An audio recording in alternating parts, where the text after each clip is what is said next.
Nako po, ito po breaking news. May napili na po si Sara Duterte na kanyang Vice President. Dito po kinakabahan na lahat, mga kaibigan. Ito po ang aking ibibigay na Vice President po ay akin lang to. Pero batay po sa sinasabi po mismo ni Sara, kayo mismo ang makakapagsabi na kung sino ito at kung sino may kapasidad at may kakayahan na makagawa ng sinasabi ni Sara sa ganitong abilidad ng taong ito, no? Hindi ko muna sasabihin ngayon, pero hayaan ko muna si Sara na makapagbigay ng mga clue kung sino to. Pero tinitiyak ko sa inyo, maaring dalawa lang ang may makagawa nito na Vice President. Alam mo, kasi sabi ko sa inyo meron isang Vice President si Sara na ayokong sabihin to, pero sasabihin ko na, sa sarili ko lang, ha? Mas matapang pa kay Digong. Hindi, kasi si Digong matapang si Digong, iba kasi yung tapang sa ikaw ay gumugurgur. Iba yon. May gumugurgur kasi na duwag. 'Di ba? May mga di ba yung mga addict na gumugurgur natatatakot, nanginginig. Pag sinabi mo, "Oy, anong ginawa mo?" Natatakot Kaya magkaiba 'yon, 'di ba?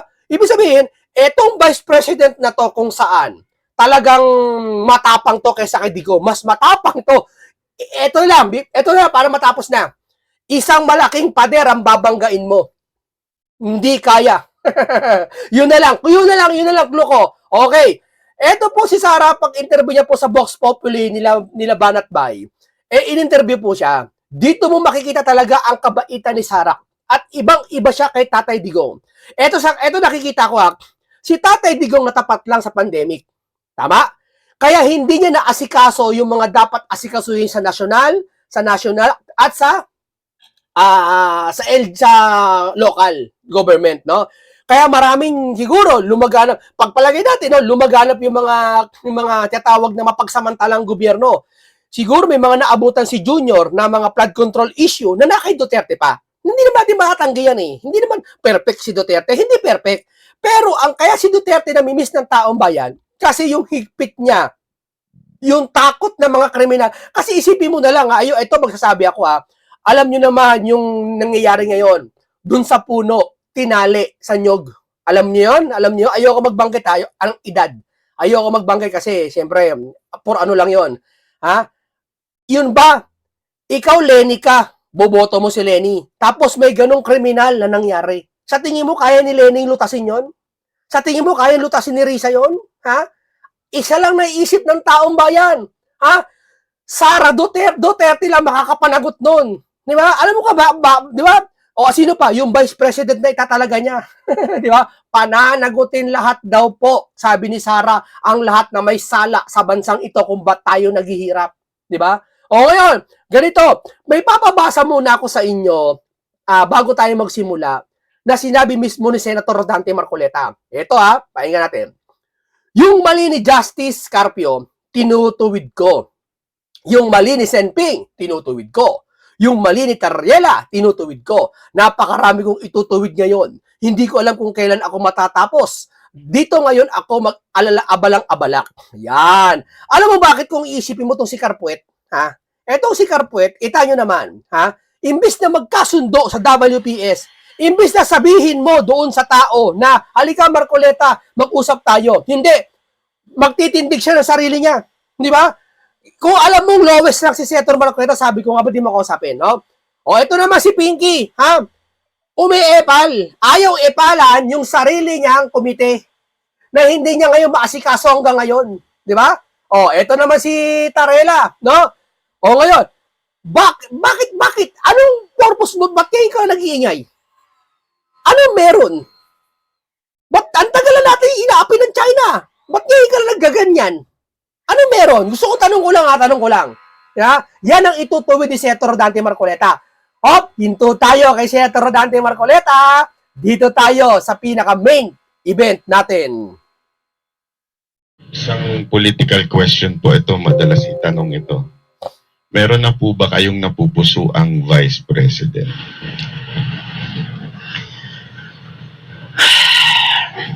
Pakinggan nyo. May napupuso na ba kayong Vice President? Pakinggan nyo kung sino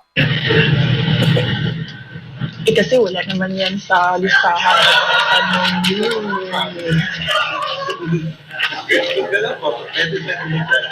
Wait, sandali Oo. Andito ba yan?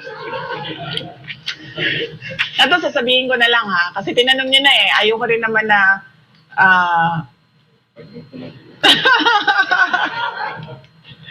may nirecruit ako.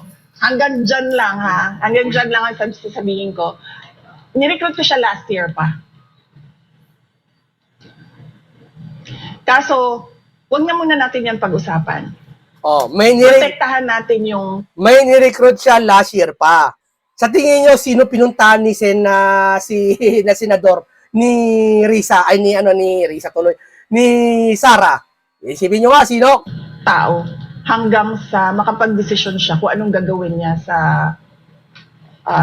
karera niya. Ito lang ang sasabihin ko. Okay. Hindi pwede na walang managot.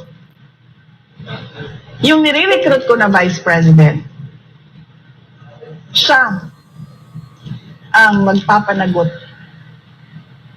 sa mga gumawa ng mali sa bayan. Para ako, nakatutok ako sa trabaho ng Presidente.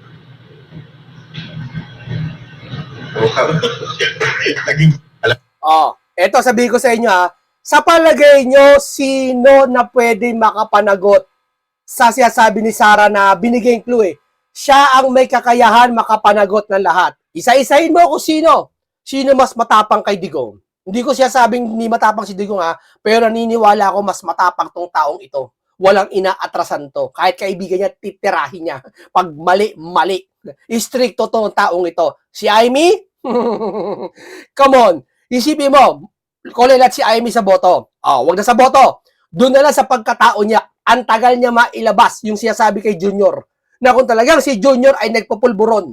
Palagay natin ba't ngayon niya lang sinasabi? Ibig sabihin, may takot siyang pinangingilagan na hindi sabihin. Hindi yan yon. So, ibig sabihin, kung maglilingkod ka sa Pilipinas, may bagay kang pangingilagan muna bago ka magsabi ng katotohanan. Tama?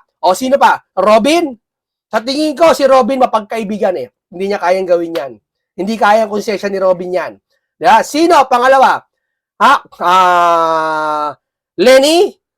Lenny, hindi pa pwede. Sabi ko nga yung anak mong dalagita, nawala na bigla, hindi na umuwi sa bahay. Dahil sa mga ajik. Anong iisipin mo? Lenny? Panapos Lenny? Yung dilawan niya, hindi mapanagot. Yung mga biktima ng mga ajik, yung mga biktima ng mga durugista, ginawan ba nila simenteryo yun? Ginawan ba nila ng dambana yun?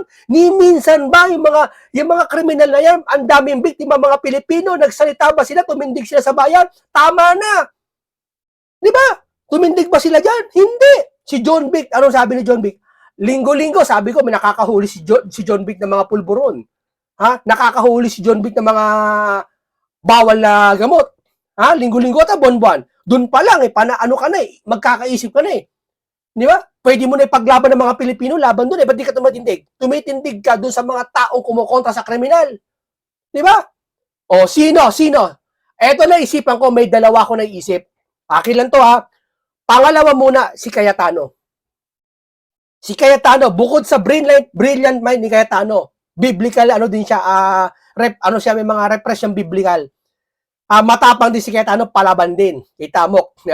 Pero, sa tingin ko, baka hindi siya kagatin ng tao, hindi siya anuhin. Pero may naniniwala ako isang tao. Ito, sabihin ko na. Walang iba si Senator Rodante Marcoleta. Tingnan niyo yung mga sentence. Ulitin niyo yung sentence. Kung tama sinasabi ko. Na talagang si Rodante Marcoleta ang may kakayahan. Dito pala, ang tapang na niya. Di ba? Si Lacson. Biruin mo si Lacson, kinakatakutan yan. Dati, pag bata-bata ka, kilalang Lacson, uy, wag yan, Lacson yan. May kalalagyan ka dyan. Di ba? Pero tingin mo, ba't natatakot si Senator Marcoleta? Nek-nek mo. Di ba? Ganun lang kasimple yun. Di ba? Hindi. Sino may kakayahan? Sino nagpasara ng media? Sino may kapasidad na tumibag sa lahat? Siya, tirahin lahat ng mga mayayaman. Lahat na may mali. Sino may kakayahan? Panagutin lahat. Sino? Sige nga, ang tagal nila mga senador. Nakaupo yan, nagawa ba nila yan? Pero si Senator Marcoleta, baguhan, pero nagagawa yung mga tapang. Siya lang ang lumalaban. Si Libisti niya, medyo umuurong na siya Si Marcoleta hindi umuurong. Masasabi mo lang wala siya nagagawa kasi hindi naman siya blue ribbon. Pero kung blue ribbon siya, teteng, lahat kayo mananagot, pati aso. Pati ng kapitbahay mo, kung may kasalanan yun, mananagot yun. naman po natin, bansa natin ngayon is polarized na masyado. At isang ang hesitant ng iba na parang baka pag nanalo kayo, maggagantihan lang.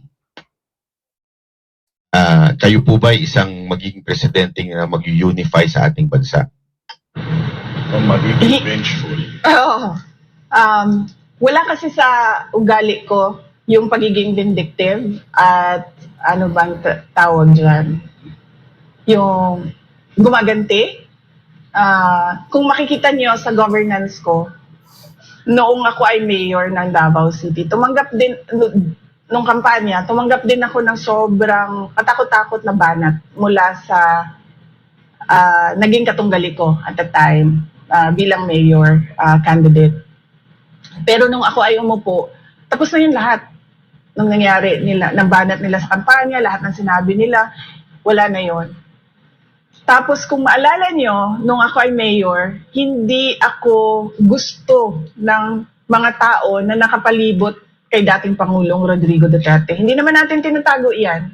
'Di ba? Nahirapan nga ako magpa-approve ng city administrator ko noon kasi kinokontra talaga nila ako.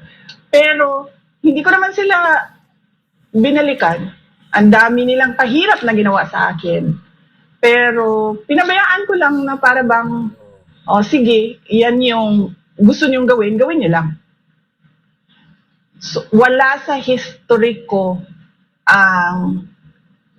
sa history ng trabaho ko ang gumaganti. Kung nakita niyo sa Office of the Vice President, pag upo ko dyan, karamihan dyan ay mga appointees ni Vice President Leni Robredo. Pero hindi ko sila pinaalis. Amo nga, napakabait nitong taong ito. Ganyan ang tama. Alam mo kasi nang ito ako halos nasa gobyerno ako nagtrabaho noon. Talagang kapag nagpalit ng mayor, papalitan ka rin. Pag yung mayor hindi mo binoto, na identify ka na ikaw ay kalaban, pag naupo yung bagong mayor, papalitan ka rin nila. Yan ang hirap sa sistema ng Pilipinas. Yan ang dapat baguhin, di ba? Diyan pa lang kung ang lungsod mo, sa employee mo, yung mayor mo na nagmamalaki sa lungsod mo, na sinasabi niya mahal niya ang kanyang lungsod, pero yung sarili niyang bakuran hindi niya kayang pagandahin, isa lang ibig sabihin niyan, nagpapakitang tao lang yung mayor na yan. Tatandaan nyo. Pag ang isang city hall, pinagtatanggal ang lahat ng empleyado, isa lang ibig sabihin niyan, yung mayor niya napaka-plastic. Bakit? Ito sabihin ko sa inyo kung bakit Kung talagang mahal mo, mayor ka, nag-aatupag ka ng mga tao dapat magkatrabaho, di ba? Nag-a-announce ka sa city mo, lahat magkatrabaho, dapat mag-apply kayo para ikaunggulad ng ekonomiya ng lungsod, ikaganda ng mga constituent mo, magkaroon ng trabaho, di ba? Anong ginagawa ng mayor mo pagtatapos ng eleksyon, nakaupo na siya? Yung mga kalaban niya, pikatanggal niya lahat. Di ba? Pikatanggal niya lahat. Mali. Di ba? Akala ko ba pag eleksyon, bukod yung eleksyon, sa trabaho lang? Akala ko ba pag tapos ng eleksyon, tapos na to malayo pa eleksyon, wag mo tayo magpolitika. Di ba pag tapos ng eleksyon, tapos na eleksyon, tapos na politika, matatanggalin mo. Kaya pag may nakita kang may pikatanggal lahat, plastic yun. Yun lang sasabihin ko sa inyo, plastic yun. Kaya totoo siya sabi, Sara, hindi niya pikatanggal lahat ng kanyang staff. Di ba? Kasi mabait siya sa tingin ko, hindi gaganti to. Hindi gaganti to. Doon lang ito sa popoko sa bayan, sa mga kriminal, sa mga korupsyon, alisin niya. Hindi kayang gawin ni ng mga pink. Yun na nga si Noynoy Nagawa ba? Hindi niya Di ba? Kamay na bakal, sabi ni Sara. Di ba? Hindi ko sila sinabihan na papalitan namin kayo ng mga tao namin na pwede naman namin gawin dahil yung mga hindi permanent positions ay wala namang security of tenure yon. So sinabi ko, pabayaan niyo sila. Kung gusto nilang tumuloy, welcome sila. na magtrabaho sa Office of the Vice President. Kung ayaw na nila, dahil ayaw nila ako, then welcome din silang mag-resign. So wala kaming pinaalis dyan. Noong ako ay umupo, wala akong hindi ko siniraan si dating Vice President Leni Robredo sa mga ginawa niya bilang Vice President. In fact, gusto nga sana namin yung mga legacy ng mga nakaraan ng mga Vice President ay malaman ng mga tao kung ano yung mga accomplishments nila at mga ginawa nila. Hindi ko, wala sa ugali ko yon sa pagtatrabaho. Pero ito lang ang sasabihin ko. Hindi pwede na walang managot. Yung nire-recruit ko na Vice President, Ito na. siya, Inulit ko sa inyo para mag-sink in sa inyo yung sinasabi Sara. Para mag-sink in talaga, inulit ko. magpapanagot sa mga gumawa ng mali sa bayan. Para ako, nakatutok ako sa trabaho ng Presidente. Correct. Naging pala ko doon Mukhang may clue tayo Clue ka? Oo, mukhang alam ko na. Oh, pero alam mo ko, naniniwala ako na mananalo si VP bilang presidente. Kasi marami ng revelations kay Pastor na maraming beses niya actually mas maraming beses daw niyang napanaginipan na si VP magiging presidente kaysa kay PRRD. Biri mo pati si yung pastor na kalaban natin sa pananampalataya, si Pastor Kibuloy. Magkaiba tayo sa pananampalataya pero kay Kibuloy. Pero hindi para yuraka mo yung tao. Pagbintangan mo kung ano-ano. Hindi naman yata tama yung sarili yun na pinaniniwalaan namin. Di ba? Maraming nagsasabi na yung mga Pilipino daw politically saturated na and sawang-sawa na silang makarinig ng pangako. So, ang tanong nila is, bakit kailangan pa kaming maniwala sa'yo? Pinipresenta ko yung sarili ko bilang isa sa mga kandidato ng pagkapangulo. Sino ba pinuntahan ni Sara na sinasabi niya, na ni-recruit niya? Ako wala ko naalala last year na sinasabi ni-recruit niya. Kasi pag si Sara naglakad po, napapabalita yan eh. Hindi yung pwede mag-mascot yan para hindi siya makita, no? Sino ba ang pinuntahan niya? Ako naisip ko wala akong ibang pinuntahan niya malibang kay Leni, si Senator Rodante Marcoleta. Sa tingin mo si Leni mapapanagot niya lahat? Etong mamang ito, si Senator Rodante Marcoleta. Ha? Titigan nyo, mga addictos criminally, mga Judas Barabas Kestas, titigan nyo. Di ba? Gano tong manginginig yung mga kalaban? Sabihin ko sa inyo, manginginig mga kalaban ito. Hindi kalaban sa politika, yung kalaban sa ekonomiya kung ba't tayo bumabagsak. Yung mga dorogista, mga kriminal, mga kurakot, yan ang tunay na kalaban. Sa tingin ko, manginginig dito. Ako, ito, sabihin ko sa inyo, kung si Sara manginginig kayo, mas manginig kayo kay Senator Rodante Marcoleta sa kanyang batas. Hindi, sa akin lang, sa higpit. Hindi ko sinabing mamamatay siya, katulad ng ibang presidente, Hindi ganon, walang ganon. Na siya sabi, yung katwiran, yung direksyon, yung higpit, yung tapang, yung walang kinikilingan, Senator Rodante Marcoleta. Di ba? Tingnan mo, best tandem. Di ba? Okay, tuloy. Ng Pilipinas. Ang pinanghahawakan ko, yung mga nagawa ko sa Davao City. Noong ako ay mayor ng Davao City, sinabi ko sa sarili ko na dapat sa pag-alis ko dito sa posisyon ko bilang mayor, mas maganda yung Davao City kesa paano siya iniwan noong sinundan ko na mayor. Ganun yung mindset ko noon. Dapat pag-alis ko, mas gumanda yung Davao. Pag-alis ko, natapos namin yung problema sa insurgency. Na-declare kami na insurgency-free Davao City. And hindi nangyari yun ilang dekada sa Davao City. 1980s, 1990s, early 2000. always kilala ang Davao City, Paquibato District namin na stronghold ng mga NPA. Pero nung ako ay bumaba bilang mayor, insurgency free, binayaran ko yung utang. Hindi ko sinasabi na kaya kong bayaran yung utang na ginawa ni BBM. Pero meron akong pagpaplano kung paano balansehin yung utang tsaka yung income noong syudad. So pinanigurado ko na pagkatapos ng termino ko, mababayaran na lahat. Wala nang utang, wala nang mamanahin na utang yung susunod na mayor. Pinanigurado ko na 8th richest city ang Davao City bago ako umalis. Number 4 kami sa competitiveness sa buong bansa. Hindi madali yun ha, dahil nasa Mindanao kami. Usually kapag tumitingin ang mga negosyante pa sa Mindanao, parang awag dyan kasi unstable yung lugar na yan. Pero number 4 kami sa competitiveness.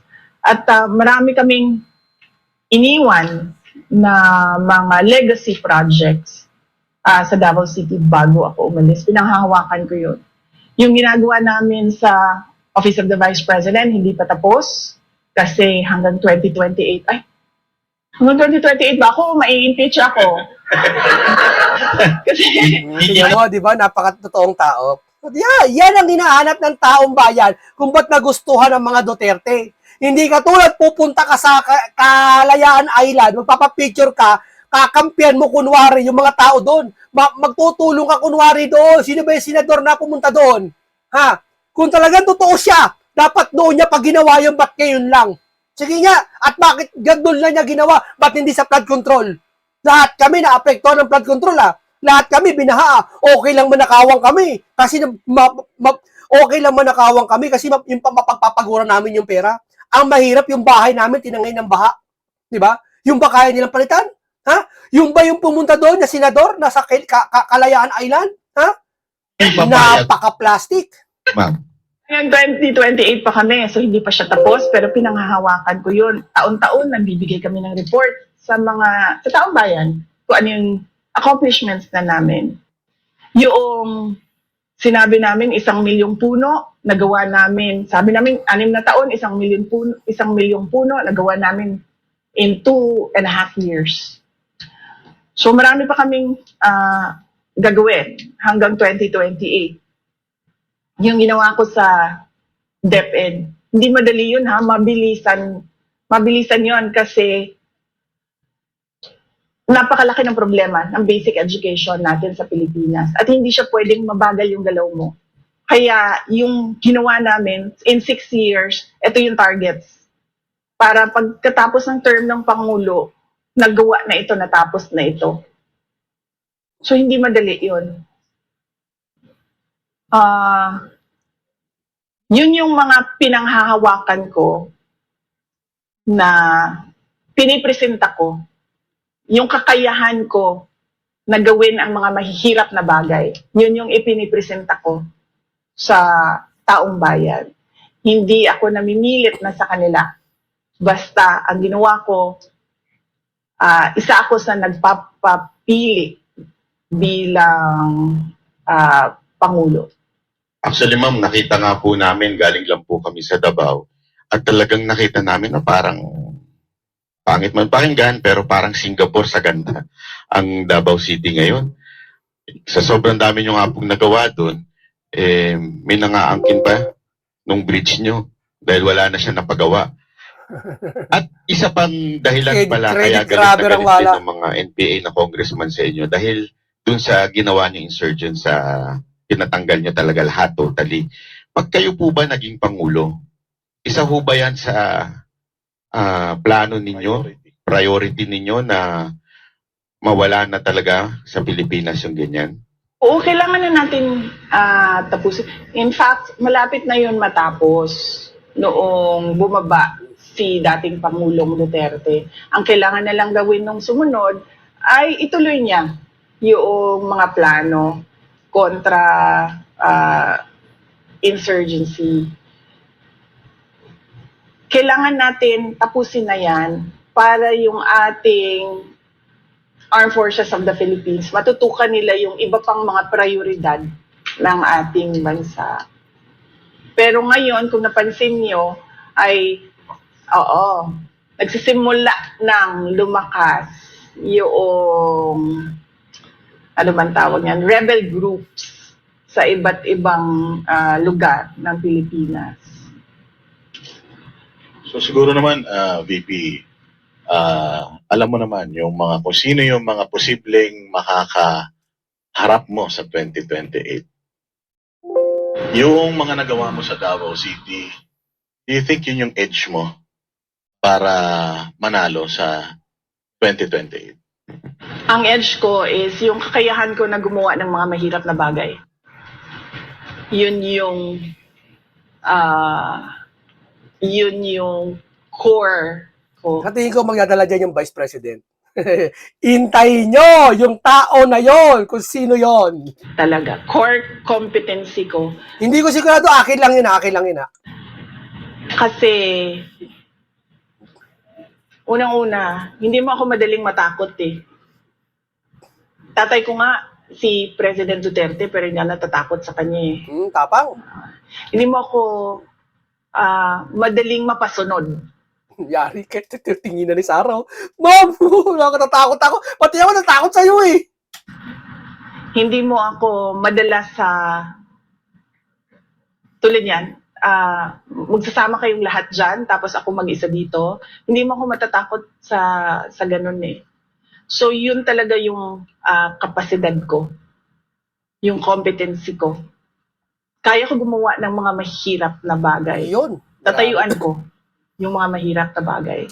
Yung pag-ikot mo sa Pilipinas, you think kaya na ang buong Pilipinas ay maging katulad ng Davao City na Kaya. disiplinado, involved yung mga tao sa governance? Yung pagbabago ng values ng mga tao, hindi siya magagawa kaagad. Kasi may problema din tayong mga Pilipino sa pag-uugali natin eh. Somehow, through the years, nawala yung values formation sa pagkabata hanggang sa sila ay nagiging adult. So hindi magagawa yon ng isang taon lang. Tama. Kailangan natin simulan ulit, turuan ng mga bata na magandang asal. Tama. Noong nakaraang taon, nagtanong-tanong na rin ako sa mga experts, kumbaga sa iba't ibang Yan, tama. sektor, sa iba't ibang industriya. Tinatanong ko sila, sitwasyon natin ngayon, nakikita nyo naman, sitwasyon natin ng bayan ngayon. Sabi ko, kaya ba natin baliktarin? Sabi nila, kaya yan, basta lang matapang Yun, tama. yung mag-implement. Tama. At pangalawa, yung tightening of the belt ba, Tama. magtitipid talaga Okay. sa gastos. So yun yung naibigay na kumbaga quick assessment sa akin. Ganun talaga po, kailangan ng tapang. Mga ibang pinglawan, naku po, saan ang tapang nila? Diba? Tapang, kahit sa panahon ng mga hari, tapang ang pinaiiral. Pag ikaw ay leader. Pag lalambot-lambot ka, duduwag-duwag ka, babangag-bangag ka, sabihin ko sa inyo, walang mangyayari sa bayan mo. Diba? Yun ang bunga, ikaw ang puno, yun ang magiging bunga mo. Kita mo Pilipinas ngayon. Di ba? Okay, maraming salamat po sa inyo. Hanggang dito lang po muna tayo. Hindi natin sinasabi si Senator Dante Marcoleta ang vice niya. Pero sa tunog at sana maging si Senator Dante Marcoleta ang kanyang Vice President. Maraming salamat po sa inyo. Hanggang dito lang po. Paalam sa inyong lahat.